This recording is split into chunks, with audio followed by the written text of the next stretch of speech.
Dust rolled through the streets of Redstone as the sun beat down on the small desert town. The townsfolk gathered near the sheriff's post, whispering among themselves. In the center stood a young Apache girl, her wrists bound in iron shackles. Her name was Taya, though no one bothered to ask. Her dress was torn, her feet bare, and her gaze fierce despite her bruises. The sheriff, a stout man with a cruel smirk, spat tobacco on the dirt. "Half-breed thief," he muttered. "No one's gonna want her." The crowd murmured in agreement, turning away in silence. The sheriff leaned back in his chair, watching her sway under the heat. "We'll sell her off to the reservation scouts," he said lazily. Taya's throat was parched, her lips cracked, but she refused to beg. Her people had been driven from their lands, her village burned. She was the last of her family, and she'd rather die on her feet than kneel for mercy. The sky shimmered gold over the horizon. Far off, the faint thunder of hooves rolled closer. Redstone had visitors, the kind that brought trouble with them. By sunset, a group of riders appeared, cutting through the dust. 6 men, rough and armed, their coats torn and faces shaded beneath wide-brimmed hats. At their front rode a tall man with dark hair, a long duster flowing behind him, a revolver resting low on his hip. The sheriff squinted. "Colt Devlin," he muttered. The name made the crowd go still. Devlin, the outlaw chief who robbed the rich, killed the cruel, and never rode with the law. He stopped in front of the post, his gray eyes landing on the shackled girl. "What did she do?" Colt asked, his voice low, calm but sharp as a knife's edge. The sheriff chuckled.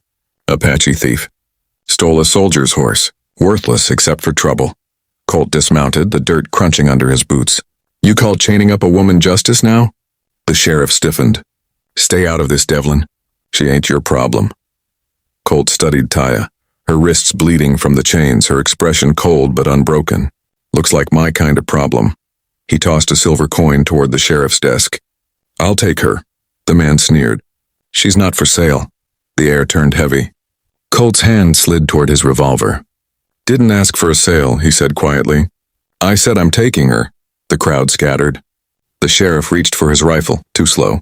A single gunshot cracked the silence, splintering the post sign behind him. Colt's men raised their weapons. The sheriff froze. "Fine, take her," he growled. Colt stepped forward, cut the chains with a knife, and nodded toward his horse. "You ride with us now," he said. Taya blinked, stunned, her voice barely a whisper. "Why?" he answered simply. "Because you shouldn't die in chains." They rode out of town as night swallowed the desert. The moonlight stretched long across the sand. Taya sat behind Colt on his horse, her head heavy from exhaustion. She didn't trust him, not yet. But his hands were steady on the reins, and for the first time in weeks she didn't feel hunted. When they reached a canyon camp, Colt handed her a blanket and food. She hesitated before eating. "You freed me," she said softly. "You expect something?" Colt shook his head. "Not everything comes with a price."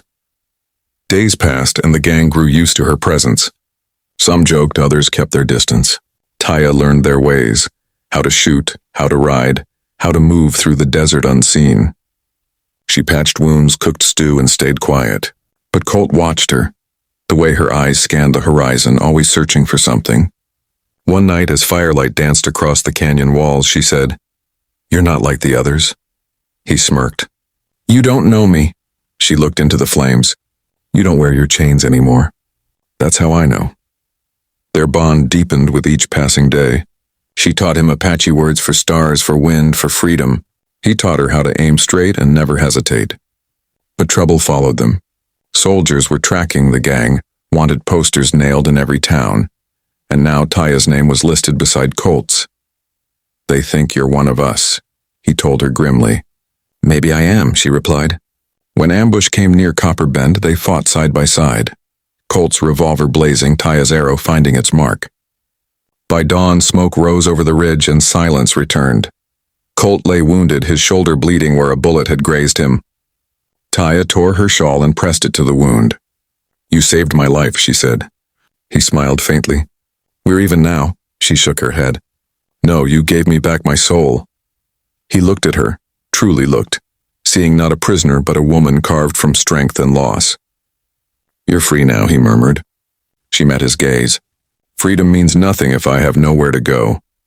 For the first time, Colt understood. They were both lost, both searching for belonging. Weeks later, The gang rode to a small ghost town to rest. Rain fell hard, drumming on broken roofs. Inside an abandoned church, Colt stood by the doorway, watching Taya hum a soft song to herself, an Apache melody full of sorrow and hope. "What does it mean?" he asked quietly. "It's for the ones who never came home," she said. He removed his hat, lowering his head. "Maybe we can make a home for those who still can." She looked at him, eyes shining in the candlelight. "And what would you call that home?" "Redemption," he answered. By spring, they had built something close to peace. The gang stopped robbing, started trading with distant tribes. Colt's outlaw name faded into whispers. He taught kids to ride while Taya treated the sick. But one morning smoke rose again, soldiers returning to finish what they started. Colt ordered the women and children into the hills. Taya stayed beside him, rifle in hand. "Go," he told her. "You can still run." She shook her head. "Not this time." The battle was fierce. The ground trembled with gunfire. Colt fell once, twice, then rose again, until silence claimed the valley.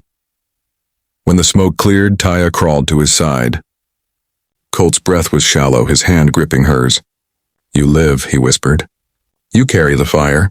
Tears streaked her face. "Don't leave me." He smiled weakly. "Can't leave what's already part of me." His eyes closed as dawn painted the sky red. She buried him beneath the cottonwood trees, marking his grave with a single carved stone, the Apache word for brother of fire. The wind carried her song once more across the plains, soft and eternal. Years passed, and the story of the outlaw chief and the Apache girl became legend. Some said she disappeared into the mountains. Others claimed she led her people again, fearless and free. But travelers sometimes spoke of a woman who rode the desert with a hawk on her shoulder and a silver revolver at her side, the weapon of Colt Devlin. They said she protected the weak, punished the cruel, and never stayed long in one place. To many, she was a ghost. To others, she was the spirit of justice the West had forgotten.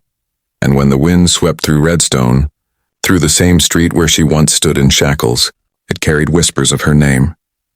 Taya. The girl no one wanted, who became the legend no one could forget. In a land built on blood and dust, she turned her pain into fire and her chains into wings. For those who listened closely, they swore they could still hear her voice in the desert breeze, strong, free, and defiant, singing for the outlaw who had seen her not as a prisoner, but as a person worth saving.